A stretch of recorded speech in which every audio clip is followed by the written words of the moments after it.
Thank you so very much for getting the Fool Your Family 10 trick kit done by me, Jake Strong. It really means a lot. So first off, I just want to say thank you so very much for helping support my business in this time of quarantine.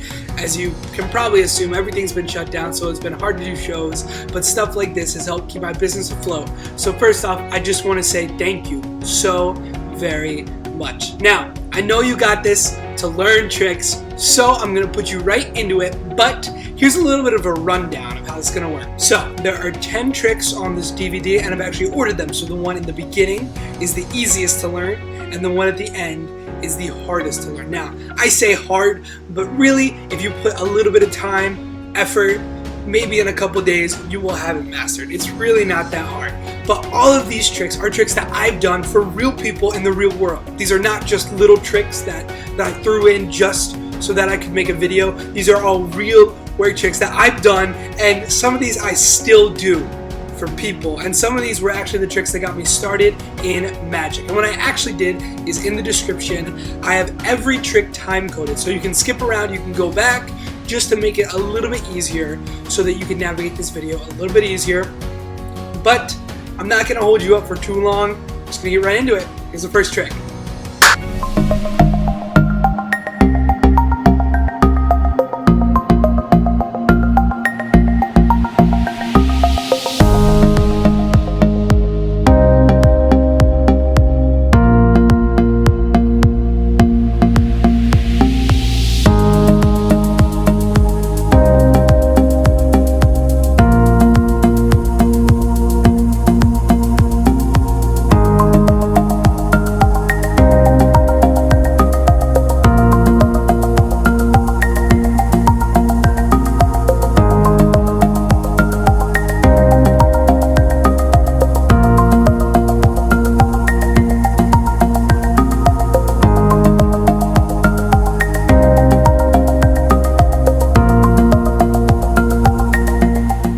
So this is the disappearing coin trick. This is by far the easiest on this video, but also it does include the most arts and crafts that we're gonna do. But once you get it down, it's very, very easy. And once you get it, the trick is gonna be super easy to do for everyone. So first, like I said, you're gonna get a piece of construction paper. Make sure it's colored. And you want to make it as big as you possibly can. Get as big as a piece of paper as you can. Of course, one that can still fit on a table. And then what you're going to do is you're going to take your cup and you're going to put it on one of the edges. You're not going to put it in the middle. You're going to put it on one of the edges. And you're going to use the Sharpie marker to trace the outside of the cup. Now try to get the Sharpie marker as close as you possibly can to tracing the outline of the rim of the cup. And this is of course the bottom rim where the cup opens up. So you're gonna trace that around. Perfect. Now we have on the end, you can see that is the circle that has the opening of the cup traced out. Here you go. Here is the scissors, and then what you're gonna do is you're gonna cut around. Now try to make this as circular as you can. Try to stay on the lines.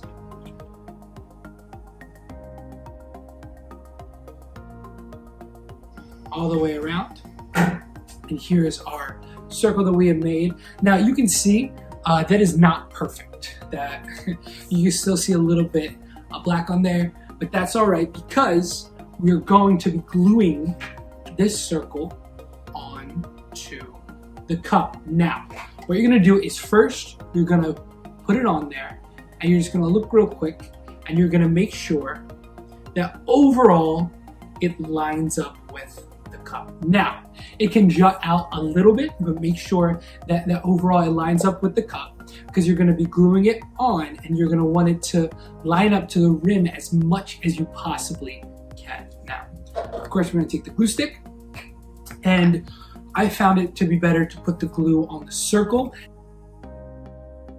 And then you're gonna take your circle and you're going to press it up against the cup and you're gonna hold it for as long as you have to until, of course, that circle stays on the cup. Now, I'm gonna be honest, I've tried through a lot of glue sticks and sometimes it does not always work. So you might have to use a hot glue gun stick or maybe some type of tape to make sure that it works, because it doesn't always work on all cups. But basically, you just gotta get it to stick on the cup. Now, I've skipped most of the process here because sometimes it takes a while to push on there, but you can see now this is totally on there. It's not gonna come off. It doesn't really have to be glued very, very firmly on there. It just needs to be glued enough where it's gonna stay, because there's not gonna be too much movement. Now, as you can see, there's a little bit around the edges still around. So what I like to do is I like to take the scissors even after, and I like to be real careful and just cut off the extra around the edge. You don't have to be too close with this, and honestly you do not even have to do this, because whenever it's put on the piece of paper it totally blends in. So this is just a precautionary measure that I always like to do, just to add that extra little bit of magic wherever I can. Now, you can see this is a lot more around the lip, and it's very close to the lip. So this is a good example of how you would want it to look in the end. Now, of course, this looks a little bit weird for a piece of paper. So what you're gonna do is you are going to cut off that extra part, so that you have a square. Again, my cutting skills are not that good, so that is not very square, but you can get rid of this. You don't need it anymore. You just need a square of paper. Now, when you put down your cup right here, it totally blends in. This little piece right there totally blends in, so you cannot see it, and nobody would expect it to be there, because normally there's not a piece of paper on the lip of cups.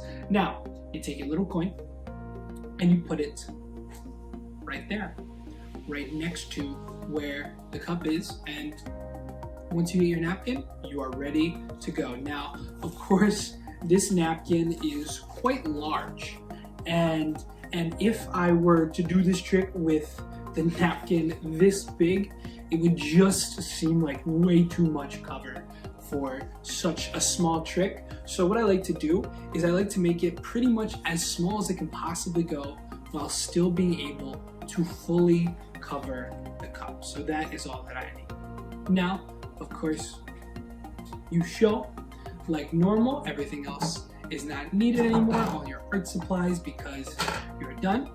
You show as normal. You say, hey, look, we have, of course, the cup and the coin, and I'm going to make the coin disappear. So you cover that up and watch. With a little bit of cover, snap your fingers, do whatever magic move you want to do. And as you take off the napkin, it looks like it's gone because the piece of paper is covering the coin. And of course, it blends in with the paper too, so people cannot see it. Now, again, just do the same exact thing. Snap to make it turn back, and there it comes back. Now, here are just a few other little tips that I've learned while doing this again and again. What I actually like to do is I like to take the coin, because this is just a plastic coin, this isn't a real coin, and I actually like to glue it onto the piece of paper. Because sometimes I've found when I'm moving the cup over, sometimes it can knock the coin out of place, but but of course that was not glued on there well enough, because I did not take the time and I'm very impatient. But if you push it down and wait a few seconds, hopefully this holds. Yes, you can see that is of course on there for a long time, and I do not have to worry about me accidentally sliding it off the paper mid-performance. I don't have to worry about that. And also, it means less things that I have to gather whenever I'm doing this trick, because I just need the piece of paper, the cup, and the napkin. Now, another way that I've seen this done before that you can do is actually, if there's a tablecloth or a table and you have a similar colored paper, you can do the same exact thing. Do not cut up a tablecloth. This is not me giving you an invitation to cut up a tablecloth. This is me giving you an invitation to cut up the paper of a similar color to the tablecloth so that you can achieve the same thing. And of course, this is probably best for a tablecloth or a table that has one solid color, because it might be hard to sync it up with, especially when you're moving it with all the different unique patterns, if there's a unique pattern on the table. But you can do that. And those are some of the other little things that I've learned from doing this. And that is the coin.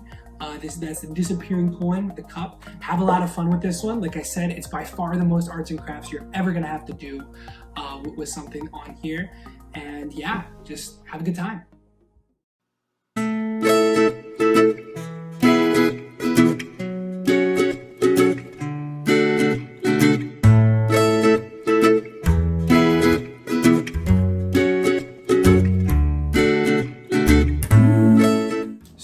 Advertised, this is the way to make $10 with 10 cents. So like I said, you're gonna need 10 pennies, and more than a magic trick, this is more an almost bet, and then when you pull it off, it seems a little bit like magic because it's a little bit different thinking than we're all accustomed to. So you're gonna take your 10 pennies that we had before, and you're gonna set them up in a triangle. And you're gonna make sure that the triangle is very, very tight. So that is the most important thing.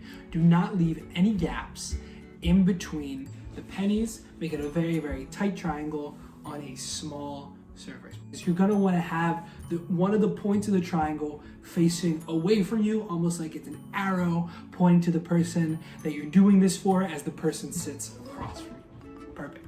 Now, what you're gonna say is you're gonna say, I want you to make this arrow point towards me while only moving 3 coins.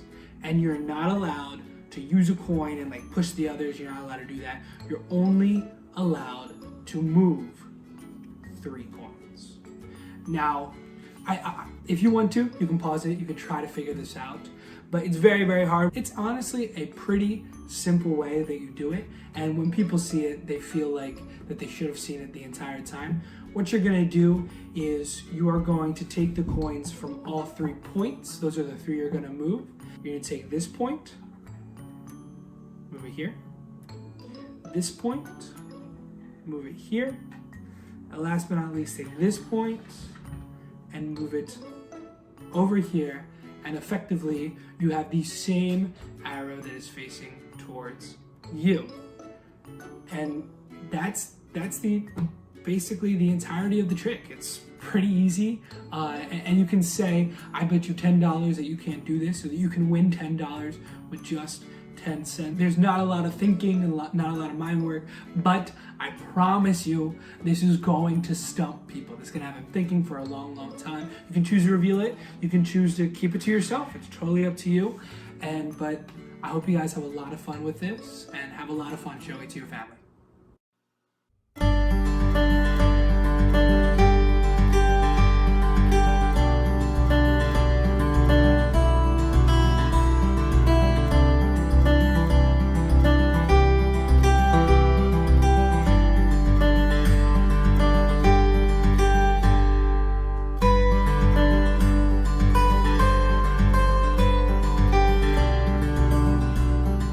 Now, this one, the magic finger gun, is by far one of my favorites in this video, if you will, because I love the method. I think that it's really, really smart, and you can see a lot of working professionals do this in their everyday repertoire.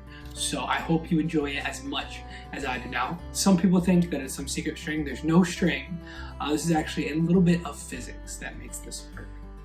So you're gonna take the card and you're gonna fold it vertically. You're not gonna fold it horizontally, fold it vertically, up and down. And then you are going to balance it on a table. And I want you to balance it as precariously as you possibly can. So make it almost on the verge of falling over until it doesn't quite fall over yet. And that's pretty good right now. It really will not take that much to put it over. So The most important thing about this trick is people are going to think that you are blowing with your mouth onto the card to blow it over. So you have to make a big point and make sure that you keep your mouth closed the entire time. You don't even have to say anything. Just keep your mouth closed so that nobody thinks that you're blowing it over. But there is another source of wind that is going to blow the card over, and that comes from the magic finger gun. Now, what's going to happen is the wind from your hand, as you put it over here and get ready, is going to travel forwards, and it's going to knock the card over. So you are going to want to make this move as big as you possibly can. Act it out as much as you possibly can and really commit to it. So it doesn't feel like that you're doing this move for nothing. It feels like this is a motivated action. This is something that you want to do and you're really focusing hard to put it over. And also, make sure you do this action with your entire arm. Your entire arm to knock it over. Make sure you do the entire arm and not just the wrist. Because I fell into the trap in the beginning of just doing it with my wrist. And eventually, if you go like that, it is going to fall over. But you saw how long that took for it to fall over. So I'm going to show you. This is what it looks like when done right. Watch it close. Perfect. Now you can see what I did was I used my entire arm. I acted like I was getting ready, just like this before. I like to rub my hands together to make it seem, because nobody knows what you're doing right now. Right now, you're just staring down a card. And I also like to use the king because it looks like a little bit of a face-off right now. And then what I do is I use the gun. And also what's really, really cool about this is there's a little bit of a delay because the wind has to get all the way to the card. So there's a little bit of a delay when you put your hand over, and I wait for that delay. And once I see it waver, that's when I pull the trigger, because that's when it's probably gonna fall over. So here you go, one more time. Just like that. Perfect. Now what you can also do, something that I did in the video, is you can put something in the way. And you can say, hey, there's no way that I'm blowing this over because there's something in the way. But crazily enough, the air is going to travel right around the cup and knock over the card. So you do not have to change anything. Just do the same exact thing and it'll blow over. And now, of course, put your hand a little bit closer on this one just in case, because although air does go around, it does block a little bit to stay back. So put your hand a little bit closer. Now have a lot of fun with this. I absolutely love this trick, and you don't have to do it with a card. What I like to do it with is I like to do it with empty sugar packets.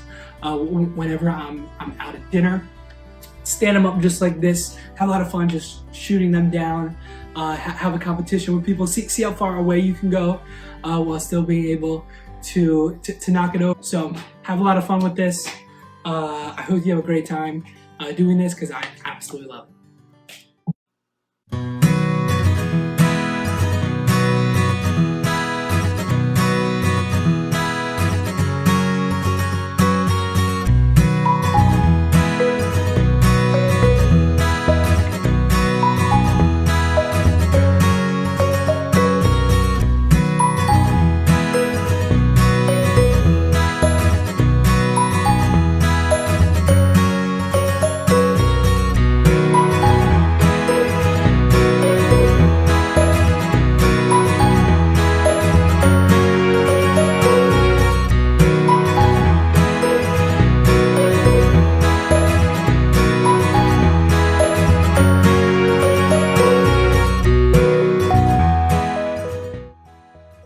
So when you have your 3 items assembled for this trick, what you're going to first want to do is you're going to want to first stretch out the rubber band, make sure that it's stretched as much as it possibly can.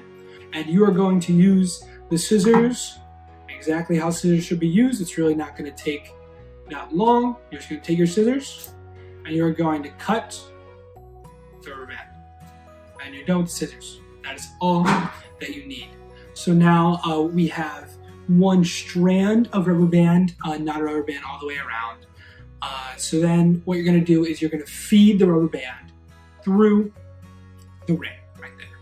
Perfect. This is going to be what makes it anti-gravity, because since it's a rubber band and it's stretchy, the ring has actually can gain some traction that it wouldn't whenever it's on string, and it doesn't slide as easily. So what you're gonna do is you're gonna hold it like this first, and then you're gonna readjust, because you're not gonna grab the end with this hand, you're gonna grab a little bit higher, and then you're gonna hide the rubber band in your hand, but you're gonna stretch it out so it looks like the same length it was before. And then another important part, you're gonna wanna keep the ring closer to the side where you have the extra piece of rubber band. Perfect. Now, you put it on a little bit of an incline, not too much as you saw, because it goes down a little bit. And then what you're gonna do is with this hand over here, you're gonna start to release the rubber band. And you're gonna see the ring is going to start moving up. The most important thing is to not move this hand. There is a tendency to move that, and it just looks like that they're dragging it along. No, keep this hand as still as you possibly can, so that when you let it go, it looks like that the ring is moving. Anti-gravity.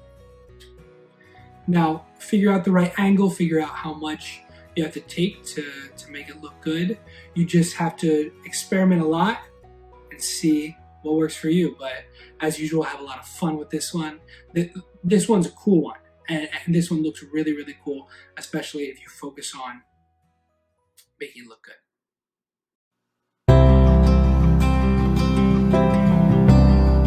So what we're gonna be doing is we are gonna be doing a trick with all of these different colored Expo markers. Mom, what I'm gonna do is I'm gonna give these to you. I'm gonna turn around, and what I want you to do is put one of them into my hands. Totally up to you.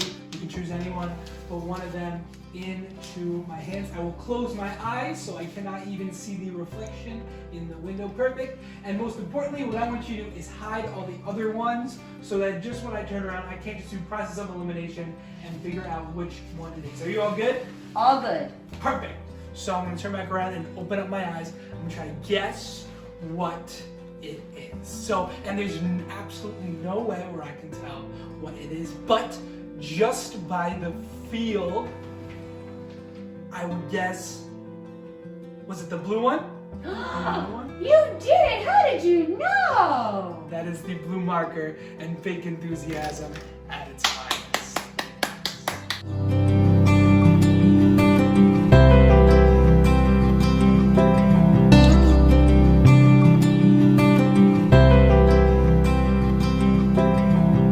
For the Mystic Mind Reading markers, like I said, you're gonna need a bunch of these, a bunch of markers, and I like to use 5. I think that 5 is a good number, and I like to use a lot of the colors that are very bright, very easy to recognize, so that it's pretty easy whenever we do this trick. Now, the most important thing is that all of these colors are very different and very distinct. For example, if you had 2 in there, like a light green and a blue-green, it's going to be a little bit hard to make this method work. So try to make the colors as distinct as you possibly can. Now, you're going to hand these 5 markers to the person, and you're going to say, hey, I'm going to turn around. You're going to put your hands behind your back and say, when I turn around, what I want you to do is I want you to hand me one of these markers into my hands and then hide the rest so that when I turn around, I do not know which marker you gave. Makes sense? And of course, they're gonna say makes sense if you explained it right. So they hand you one behind your back. And now here is where a lot of the magic happens behind your back. So you take the marker, and these don't have to be Expo markers, these can be any type of markers.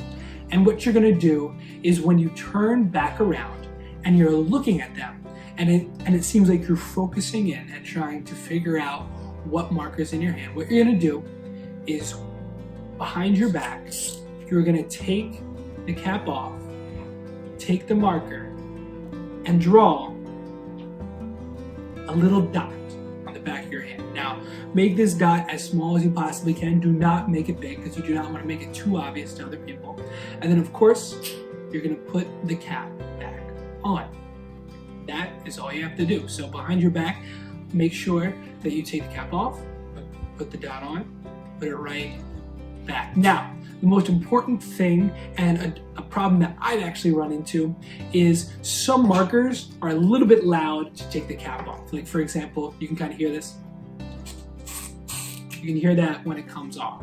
So you might want to loosen them a bit, and loosening them is just by taking it on and off and just getting used to it and getting used to how you can do it the best without making a ton of noise behind your back.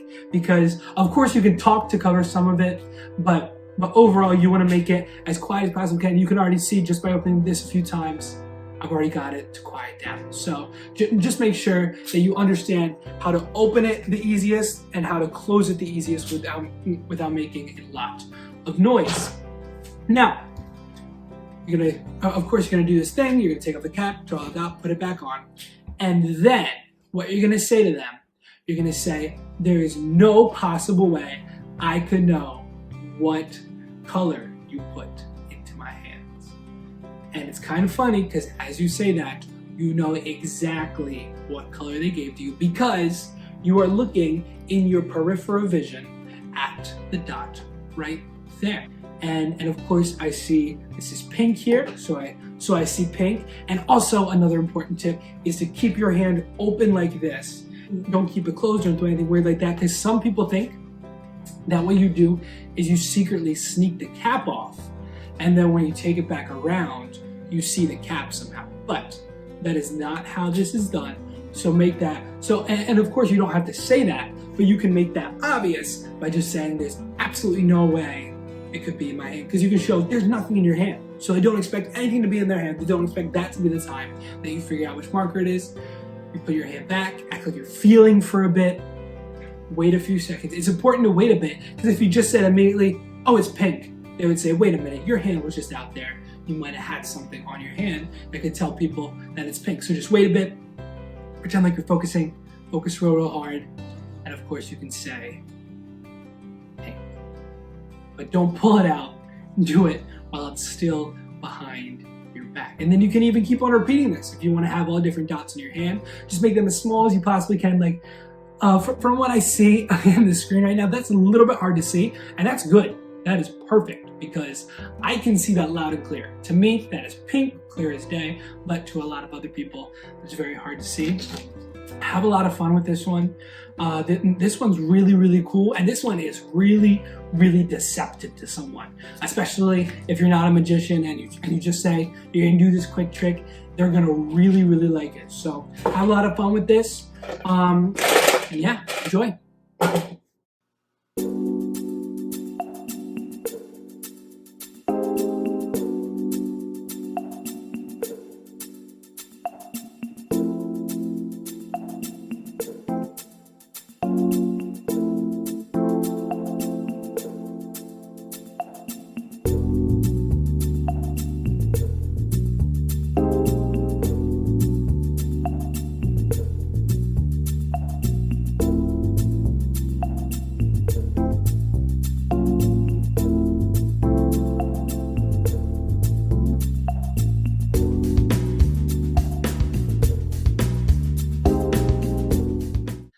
So like shown before, you're only gonna need $1 bill. You're not gonna need anything that special, just $1 bill, not even a second. And what you're gonna first do is you're gonna fold it in half, hamburger ways, not hot dog ways, and crease the fold as much as you possibly can. So it is a strong crease. Now you are going to make a real rip. This is not a fake rip. This is a real rip that's going into the dollar bill. And there's gonna be a line right under where it says the United States of America. And you're gonna try to wanna make the rip as much there as you possibly can. So be as fair as you possibly can whenever you show that, to show that, hey, you're really ripping this dollar bill. You're not doing anything tricky. You're really putting a rip in this dollar bill. And then you're gonna do it about half an inch or so, more closer to 3/4 inches down. And then what you're gonna do is you're gonna take your hand and you're gonna come around and you're gonna act like you're ripping that piece off, but what you're just gonna do is fold it back. So here you go. So we have that ripped. What I do is I come in with the hand, and once it's covered with those fingers, I take the thumb and I fold back that piece, and then I grip the bill on the corner so that when I pull my hand away quickly, it sounds like it's ripping. So you have both the visual of that, and you can also hear that happening. And then I use the other thumb in the back to hold down the folded piece. Now I act like I'm eating this piece. You can be as animated as you want. I'll go like this, talk like this, as if there's something in my mouth. Wait a few seconds, swallow. Of course you swallow nothing. And then all you have to do, it's very easy from this point, is take the bill and pull both ends tight, and the fold jumps back out, and the bill looks good as new. Now, of course you're gonna wanna do this while you're spitting it out. So it looks like, if you get it right, you can see, we of course have that there. Watch it close. Just like that. That's how you make it look good. Now, they cannot examine this bill. Of course they cannot, but you ripped it at such a good place, right under the United States of America, that the rip actually blends in with the make of the dollar. So it's gonna be very, very hard to see that, especially as taut as you hold it. So make sure you hold it taut. You can do this a few times just to show it's real, because it isn't gonna be too crazy, but make sure that you hold this bill taut so that you can keep on turning it around and showing. It's a dollar bill.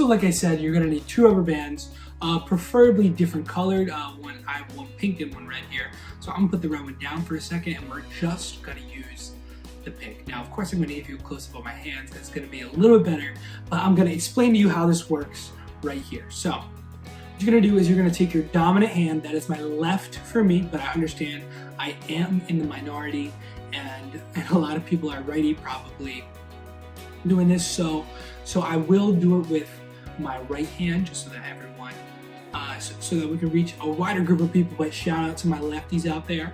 So we're gonna take right hand, and what I'm gonna do is I'm gonna drape the rubber band over both my pointer and middle finger. Drape it over there, and then I'm gonna pull it back so that it's taut in the front.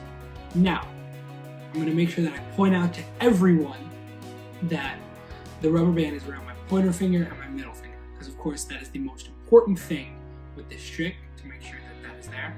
And then what I do is I take the back of the rubber band with my pointer and thumb from the other hand. I take it and I pull it out, and in the action of closing my fist, I put every single finger in the rubber band. So again, I have it over my middle and pointer finger. I pull it out, and in the action of closing my fist, I put it around every single finger on my hand, and make sure that when you let go, it's still around every single finger. Now, the work is very, very easy, because all you literally have to do is open up your hand. And it should jump over to both your ring and pinky fingers. And once you feel this happen, you will be amazed. You will amaze yourself doing this because it kind of just happens and you go, whoa, that's kind of crazy. So you of course do the same exact thing to go back, pull it out, put all your fingers in, open it up, and then it pops on back. Now, this is fun to do, but there's actually another layer that I've seen added onto this to make this a little bit more impressive. So just like before, you drape it over your pointer finger and your ring finger. So then what you do is you take another rubber band and you put it over all your fingers, crossing it just like this. So at this point, it seems absolutely impossible that the rubber band can leave your pointer and middle finger and jump onto your ring and pinky finger. But if you just think about it, it could move around like that. It can still do the same exact action that we need, and although it can't come off the fingers, it can still do exactly what we need. So we literally do everything the same, pull it out, all fingers in, open up, and it jumps over there. And it just adds another little layer of impossibility because it looks like that there's no possible way that the rubber band can switch fingers with this other rubber band on there. And what I also like to do is I like to pull it to the side like this, and I like to say, hey, there's no way this is coming off. So then when I do that and it goes over, it makes it another layer of impossibility because nobody thinks that it's absolutely possible when it's very possible just to do that. So enjoy that one, keep on doing it, a little bit of practice, and you will be good to go.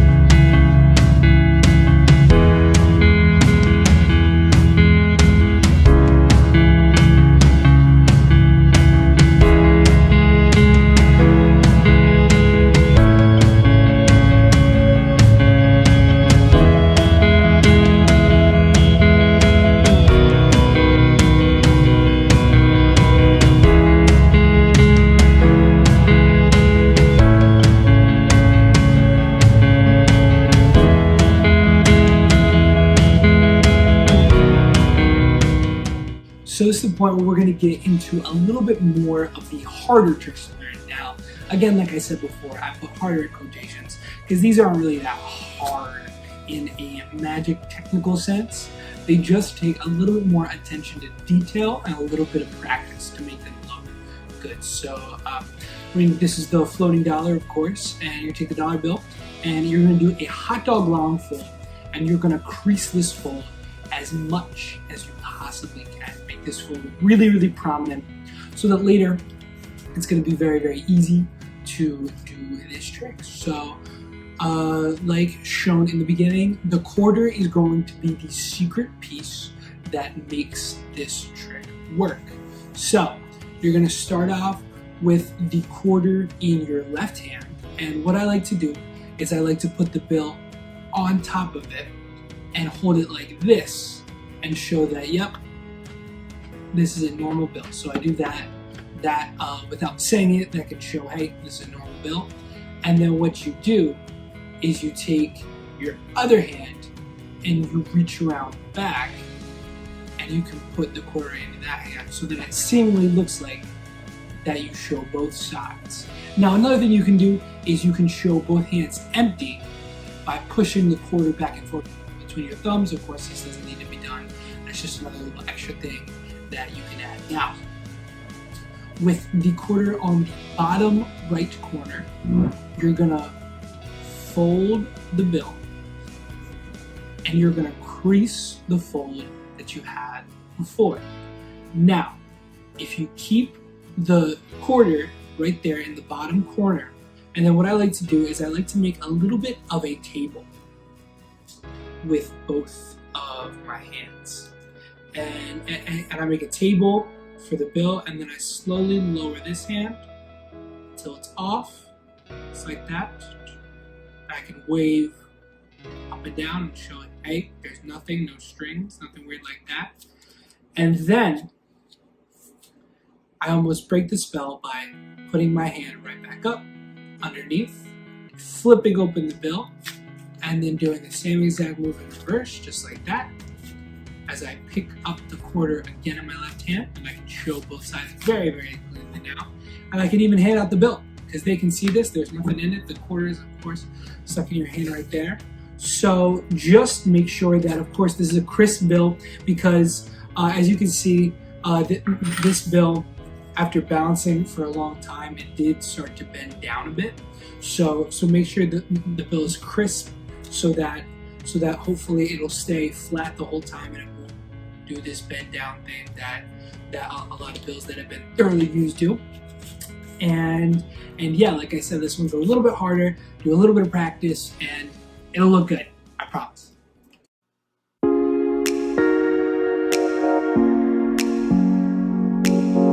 Perfect, so we are going to be doing a card trick, and what I want you to do, first of all, shuffle these up so that there's no way that I can put this in a specific order. I have no clue what the order is before. It truly doesn't matter. This can even be with a borrowed deck of cards, does not have to be with my own. Perfect. So now what I want you to do, just like normal, like any card, take out any one. Totally up to you. And what I'm going to do is I'm going to turn around, show the camera so that everyone can see, and so that everyone can remember it. All good? All good. Perfect. So I'm going to put the deck cards down right here. What I want you to do, can you place your card on top of the stack right there? Perfect. And then cut over, and then put the rest of the cards on top, of course, completing your cut. Now, some people think that I could have done some tricky move and some way I know by counting or something like that where your card is. What I want you to do, I want you to cut one more time. I will even look away. Cut one more time over, and then complete the cut by putting the rest on top. Perfect. Now, do you want to cut any more, or are you all satisfied? I am satisfied.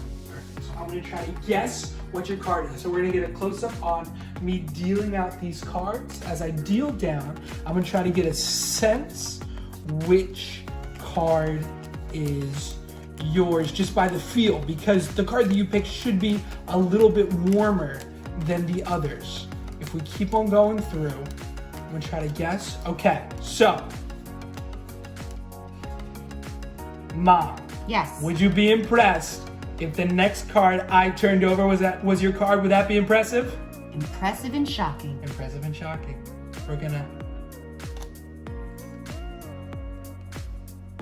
turn that one over because the one was the 10 of clubs. No way.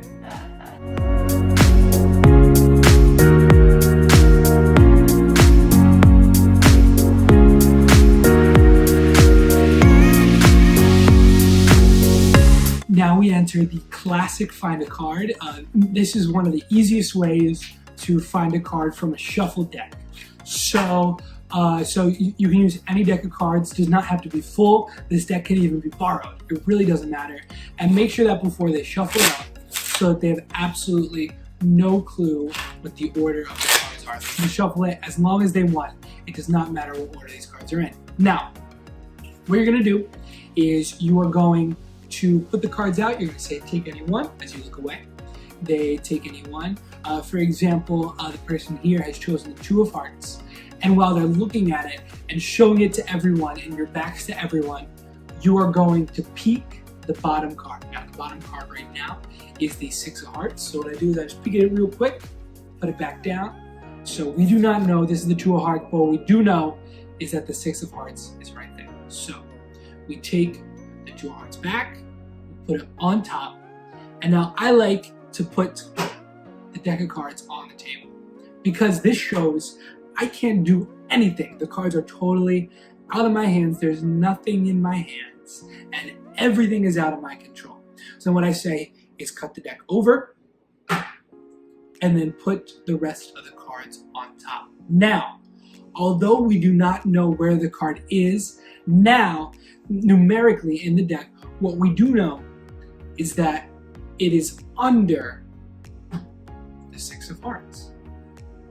So they can cut as many times as they want, but they have to cut just like this. They have to keep on cutting just like that. Make sure that they don't like seriously like put stuff in the middle, mess up the cuts, because that could mess up the order of this. They can cut as many times as they want. But if you look through and you look for the 6 of hearts, it's always going to be the one right after. So now that we have that to our advantage, we're going to say, hey, I'm going to try to find your card by dealing down. And when I deal down, I don't like to put these in a nice neat pile. I like to go crazy. I like to make a mess of the table, and it's also going to come into help a little bit later. So just like I'm doing right now, I like to go really, really fast when I do. I like to just go and just keep on going, and also make sure that as you're dealing, you're talking through it. Say, act like you're looking at their eyes, act like you're looking. You can even stop for a second, look at their eyes, say, wait a minute, no, I think it's keep on going. So you keep on dealing, and then as you deal, eventually you are going to run into 6 of hearts. And the next card, you know the next card that you're going to deal is their card. So you're going to deal that one real quick, and since we have a little bit of the mess here, you're going to put that in a place where you're going to be able to look for it later. Because if we just said, oh, the next card I turn over is going to be your card, and you go bang, 2 of hearts, that's a good trick, but we want to make it a little bit better. So you're going to deal that in a place that you look, and then you're going to keep on dealing cards so that that 2 of hearts is still sticking out and you can still see it. So then eventually you're going to start to slow down, and then you're going to say, okay, would you be impressed if the next card I turned around, point to this pile right here, if the next card I turned around was your card? Of course they say yes, because at this point they think that they've already messed up, and especially if you're a kid and you're going to do this for your parents, they're going to feel bad for you because they're going to think that you messed up. But you're one step ahead because you know that their card is down there and you haven't poked out. So you say, what if the next card I turned around was your card? They say, that would be impressive. And you go like you're about to do that, put this one back, look through, take the 2, turn it the other way and say, you picked 2 of hearts. You can repeat that as many times as you want, just memorize the bottom card. And here is a little bit of a trick. If you do not want to turn around when you're memorizing it, what you can do is you can say, oh, after they picked a card, you don't even have to do the secret move. You can say, look, you could have picked anyone, but you chose the one right there. And as you show that they're all different, you memorize the one right there, in this case, which would be the Joker, so that when they cut and they put their card back, it's going to be right underneath the Joker. So have fun with this.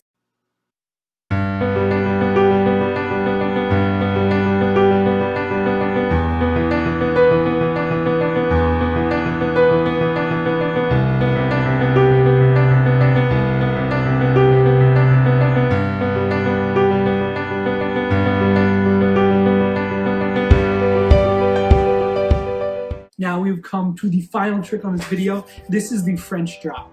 Now, I put this one last because I do want to kind of hide it in the back, and I want only the real people who watch through the entire time to get to this, because I still do this.